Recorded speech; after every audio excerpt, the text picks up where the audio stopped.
Hey everyone, we will start task 2, the email address. It's only appropriate to start this room by mentioning the man who invented the concept of emails and made the @ symbol famous. The person responsible for the contribution to the way we communicate was Ray Tomlinson. The invention of the email dates back to the 1970s for ARPANET. Yes, probably before you were born, definitely before I was born. Yes, that is definitely way before I was born.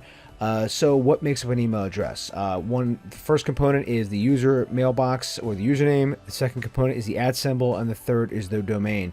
So let's look at the following email address of billy@johndoe.com. The user mailbox is Billy, the @ symbol, and then the domain is John Doe.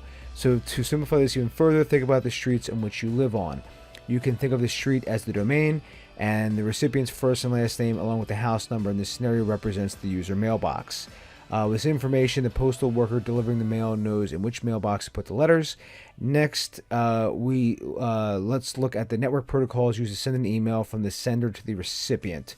So email dates back to what time frame? I believe we're looking for the 1970s. And that is the correct answer.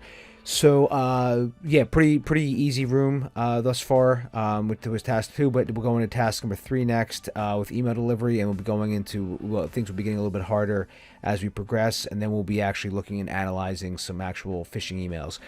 So thanks for watching, and I will see you all in task number 3, email delivery.